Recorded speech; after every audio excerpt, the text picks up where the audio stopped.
자, 여러분, 기독교와 신비주의, 이 두 단어를 같이 붙여놓으면 뭔가 좀 어색하게 느껴지지 않으세요? 오늘은 바로 이 흥미로운 조합, 기독교 신앙의 가장 깊은 심장부에 자리 잡고 있었던 전통, 바로 기독교 신비주의에 대해 한번 제대로 파고들어 보려고 합니다.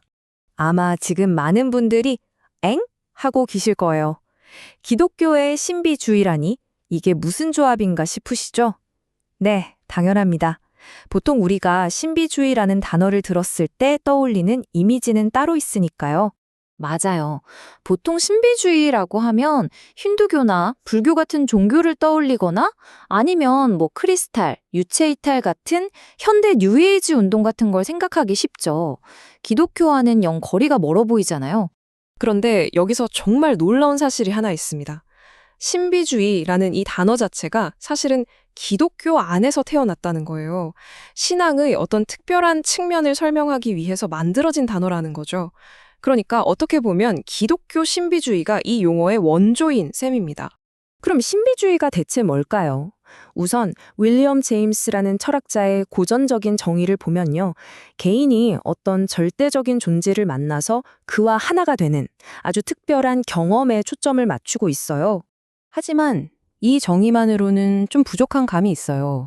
왜냐하면 마이스터 에크하르트처럼 아주 유명한 기독교 신비가들은 오히려 그런 신비한 경험 자체를 쫓는 걸 경계했거든요.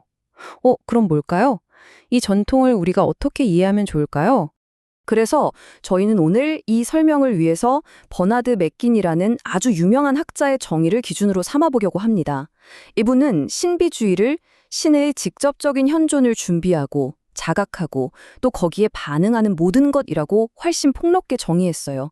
그러니까 어떤 짜릿한 경험 한 번이 아니라 현존에 대한 알아차림, 그 자체에 초점을 맞춘 거죠. 이게 훨씬 더 유용합니다. 이 전통이 얼마나 오래됐는지 한번 보세요. 그 시작은 기독교가 생기기도 전 에스겔 같은 유대교 예언자들이 신의 환상을 보던 전통까지 거슬러 올라가고요. 그 다음엔 사도 바울이 다마스쿠스로 가던 길을 겪었던 그 강렬한 체험으로 이어지죠. 그리고 서기 3세기가 되면 신플라톤주의 철학의 영향을 받고 마침내 4세기에는 모든 걸 버리고 사막으로 들어가서 오직 신과의 만남만을 추구했던 초기 수도자들에게서 그 흐름이 아주 뚜렷해집니다. 역사가 정말 깊죠. 이 초창기 신비가들이 추구했던 궁극적인 목표, 이걸 한 단어로 딱 요약하면 바로 테오시스라고 할 수 있습니다. 좀 어려운 말 같지만 그리스어로 신이 됨 또는 신격화라는 뜻이에요.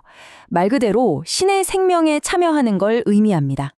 이 테오시스라는 개념이 얼마나 파격적이었는지 4세기 교부였던 아타나시우스의 이 한마디가 정말 잘 보여줍니다. 신이 인간이 된 이유는 우리를 신으로 만들기 위해서다. 와, 우리가 신처럼 변할 수 있다는 가능성을 이야기하는 거죠. 정말 심오하지 않나요? 자, 이제 시간은 흘러서 중세 시대로 한번 가보죠. 이때가 되면 신의 현존을 찾는 탐구가 그야말로 꽃을 피우는데요. 특히 서쪽 유럽, 즉 서방 교회에서는 크게 두 갈래의 뚜렷한 길로 발전하게 됩니다. 바로 사랑의 길과 알 수 없음의 길입니다. 사랑의 길은 말 그대로 신과의 관계를 연인처럼 뜨겁고 열정적으로 느끼는 감정적인 접근법이고요.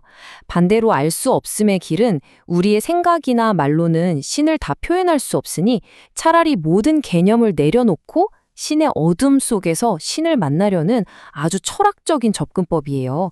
느낌이 확 다르죠? 먼저 사랑의 길이 어떤 느낌인지 한번 보세요. 13세기의 여성 신비가였던 메히틸트의 글인데요. 신과 하나가 되는 순간을 마치 연인이 서로에게 자신을 온전히 내어주는 지극히 친밀하고 심지어 관능적인 순간처럼 묘사하고 있어요. 신의 현존을 이렇게 강렬한 사랑으로 체험한 거죠. 자, 그럼 이번엔 정반대 느낌의 알 수 없음의 길을 볼까요? 이 분야의 끝판왕이라고 할 수 있는 마이스터 에크하르트의 말은 이렇습니다. 굉장히 역설적이고 철학적이죠. 나와 신의 구분이 사라져서 내가 신을 보는 것과 신이 나를 보는 것이 하나가 되는 경지를 표현한 거예요.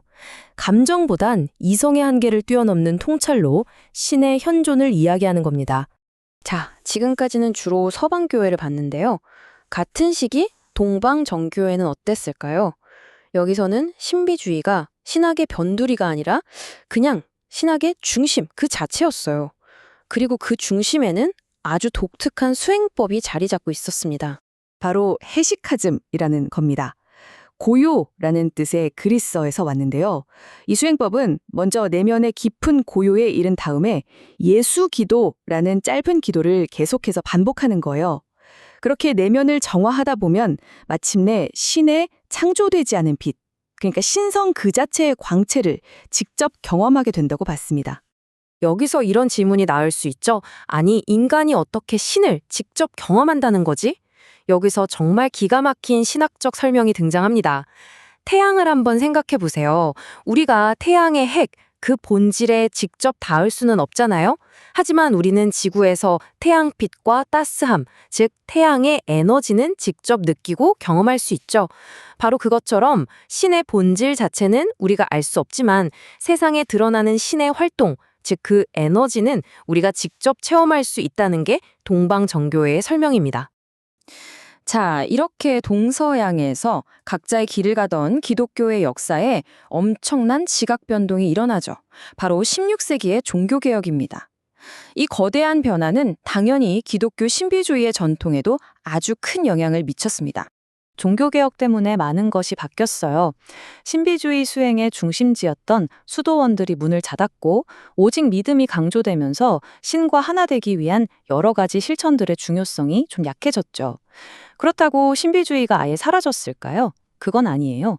오히려 새로운 형태로 스며들었죠. 예를 들어 모든 사람 안에 내면의 빛이 있다고 믿었던 퀘이커나 성령의 직접적인 임재와 체험을 강조하는 오순절 운동 같은 곳에서 그 맥이 이어지고 있는 걸 볼 수 있습니다. 결국 오늘 우리가 쭉 훑어본 것처럼 기독교 신비주의는 그냥 박물관에 있는 과거의 유물이 아니라는 겁니다. 고대 사막의 수도사들부터 시작해서 중세의 위대한 신비가들을 거쳐 심지어 현대에 이르기까지 신의 직접적인 현존을 갈망하는 이 흐름은 기독교 역사 속에서 단 한 번도 끊어진 적이 없는 아주 생생하게 살아있는 전통인 거죠. 이 모든 신비주의 여정의 핵심을 꿰뚫는 말이 있다면 바로 사막의 교부 안토니우스의 이 말이 아닐까 싶습니다. 신을 알기 위해서 저 멀리 밖으로 나가는 게 아니라 역설적으로 자기 자신의 가장 깊은 내면으로 파고들 때 비로소 신을 만날 수 있다는 거죠. 그렇다면 마지막으로 이런 질문을 한번 던져보고 싶어요. 2000년 동안 이어진 신의 현존을 찾는 이 내면의 여정. 어쩌면 그 여정은 오늘날 우리가 사용하는 명상 앱이나 심리 상담, 아니면 대자연 속에서 경이로움을 느끼는 그런 순간들처럼 우리가 전혀 예상하지 못한 모습으로 계속되고 있는 건 아닐까요? 여러분의 삶 속에서는 어디에서 그 흔적을 발견하시나요?